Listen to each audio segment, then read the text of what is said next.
Әлемдегі сіз білмейтін құпиялар, қызықты деректер мен тың ақпарат ғаламатта Арай Райспен.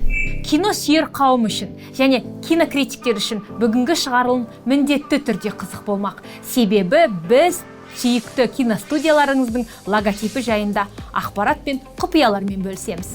Атақты Metro-Goldwyn-Mayer студиясының логотипін сіз міндетті түрде білесіз және киноларында бала күніңізден тамашалап келдіңіз. 2021 жылға дейін Metro-Goldwyn-Mayer'дің логотипінде тірі арыстанның бейнесі қолданып келген. Себебі оған дейін графикалық технология дамымағаннан кейін оның логотипін түсіру үшін арнайы тірі арыстанды түсірген. 2021 жылы Джеймс Бондтың «Не время умирать» фильмінде ғана оның заманауи графикалық түрде алғаш рет графикалық арыстан қолданды.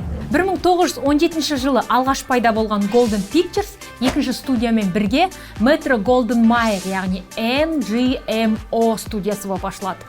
Ол кезде ақырған арыстанның дауысы болмаған, себебі ол кезде кино дыбыссыз болған. Кейін 1928 жылы ол дыбысты кино басталғанда арыстанның ақырған дауысы шыға бастаған.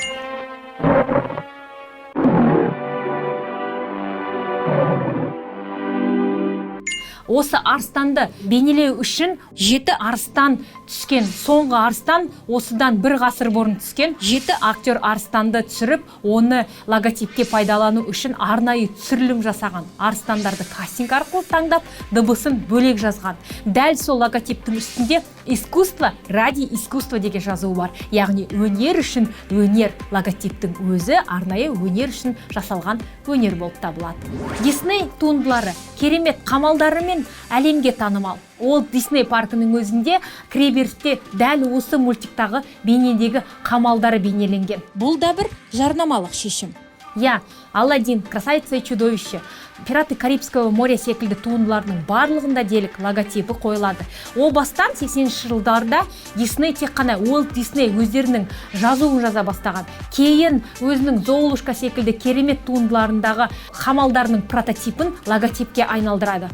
Дисней логотипі көптеген уақытта көптеген өзгеріске ұшырайды. Десек те, сол қамалдардың барлығында өмірде арнайы прототипі бар. Қалай дейсіз ғой? Сіз комментарий жазып лайк басыңыз, а мен алдағы уақытта айтып беремін. Золушканың қамалының прототипі Франциядағы Перфон, Версаль қамалдары және әйгілі Германиядағы Нойшванштайн қамалының сұлбасынан алынған.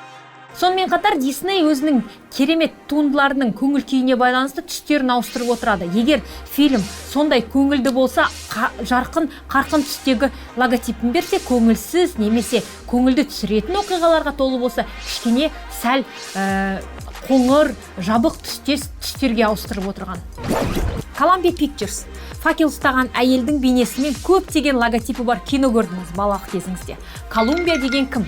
ақш-та ол Колумбия деген бостандықтың, еркіндіктің символы ретінде ойдан тапқан әйел бейнесі. Дядя Сэм деген бейне де бар. Ол ер адамның бейнесі. Ол да бостандықтың, шындықтың, жеңістің бейнесі ретінде ойлап тапқан кейіпкер.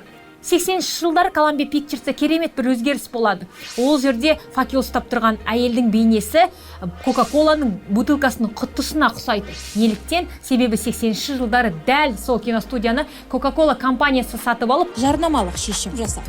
Компания өзімен бірге Columbia Pictures студиясын жарнамалаған.